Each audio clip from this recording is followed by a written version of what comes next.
Good. E. Sydney Football League.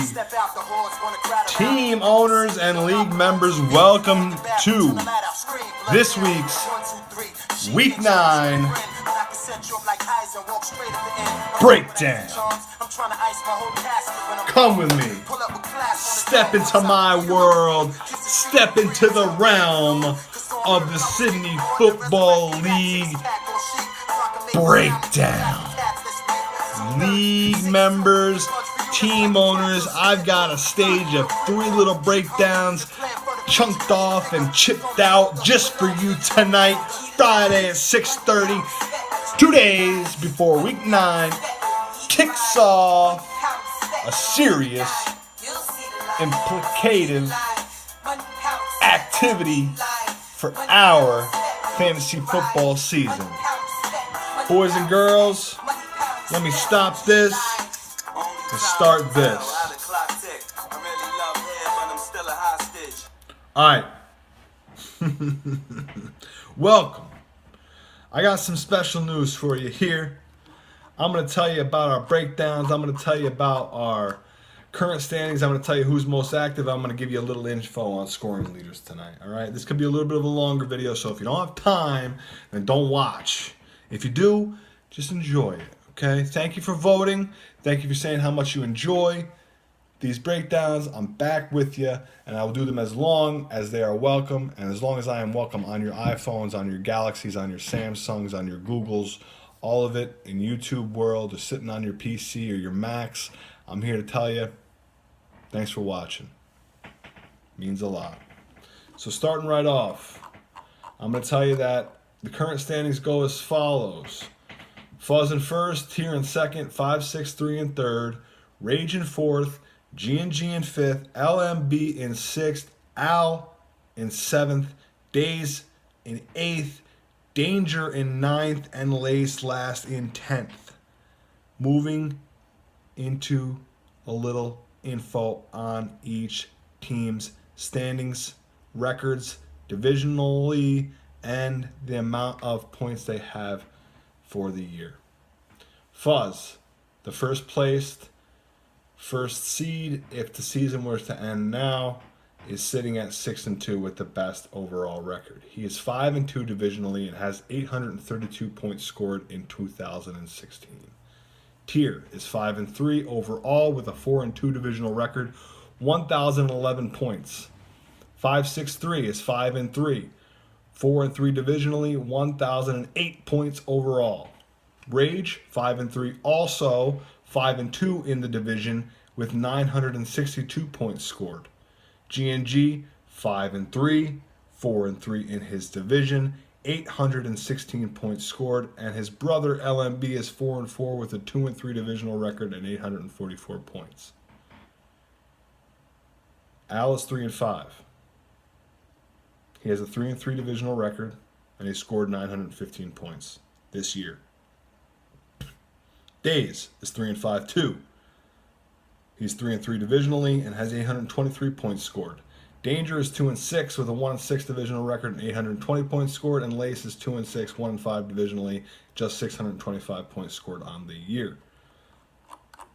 Now, let me tell you a little bit about how those guys scored those points. For Lace, her leading scorers are the number 8 leading scorer in the league, Marcus Mariota, with 157 points, and the number 25 leading scorer in the league with 110 points, Julio Jones. For Gypsy Danger, he has Andrew Luck, who is the 5th quarterback and the 5th overall point scorer in the league. He also has number 22 leading scorer, Lagarrette Blount, 116 points. So he has Andrew Luck and Lagarrette Blount, who has 116 points. Days has Dak Prescott, who we know has had a great season this year and really surprised a lot of the naysayers. Devonta Freeman is his number 2 scorer, the number 30 in the league with 103.5. Al has Phillip Rivers, who's number 10 overall, and Tom Brady, 2 quarterbacks with 20 points differentiating between them. LMB has Derek Carr, who we just acquired in a trade with Joe, who is the second overall scorer in the league right now, throwing balls all over the field in Oakland, has 188 points. He also has Tyrod Taylor on the bench, number 13, with 141, just 40 some odd points separating those two quarterbacks. Let's see what he does week to week. G&G has Matt Ryan, the number one overall scorer in the league with 200 points, and Jameis Winston on the bench with 134. Rage has Drew Brees and Matt Stafford.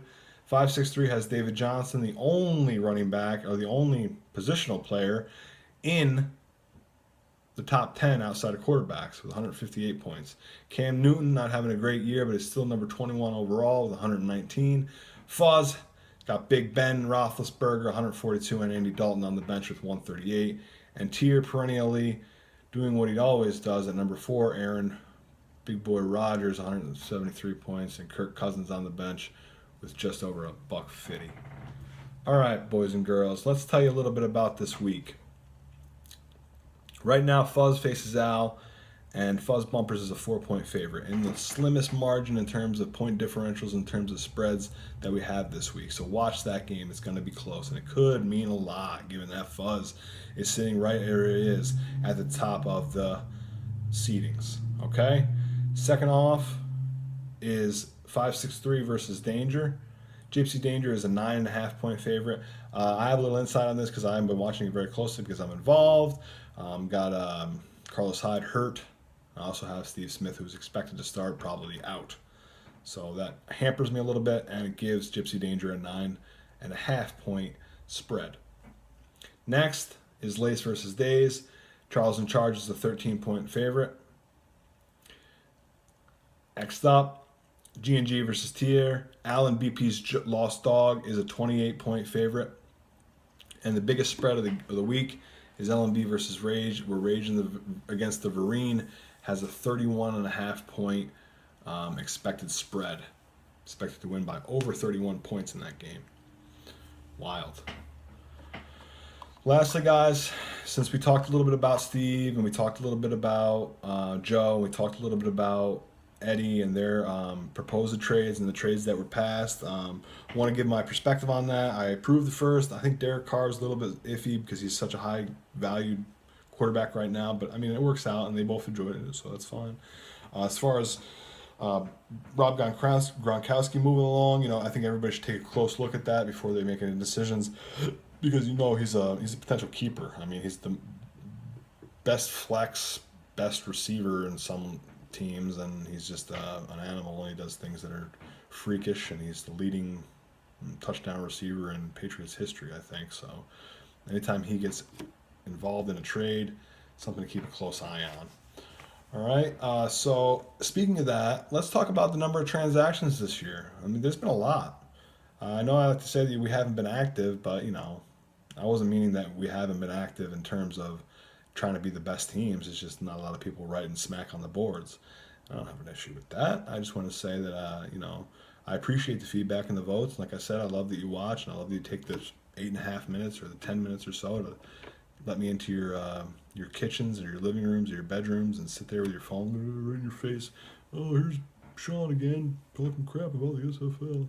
That means a lot, guys. Thank you. So as a little reward, I want to tell you that right now, the lowest number of transactions per team is Lace. Aaron, you've only made 4 moves all year. Al has made 7. Mike has made 11. So has Brian. Justin, Jeff, and Eddie have made a dozen moves apiece. That's 12 for Eddie, 12 for Jeff, and 12 for Justin. Steve, who historically never makes moves, doesn't do transactions, has come out of the box swinging, and he's over a dozen transactions with 14, just making move after move, and he's involved in trades. I mean, he never did that before in the past. I think he's opening his mind and trying to make some real effort to improve his squads. Joe, I mean, he's come alive as of late. I think letting go a little bit of those other 3 leagues he's in and making 17 moves on the year. And me, I've made 22 moves all year, so I get voted most active. Ha, ha, ha, ha, ha. All right, guys. Eddie, Justin, Jeff, Mike, Aaron, Joe, Steve, Al, and Brian. I love you. I miss you. I hope to hear from you soon. Get ready for football Sunday. Start throwing them dukes. Get that stuff in the crock pot. Get yourself some beers. And as always, go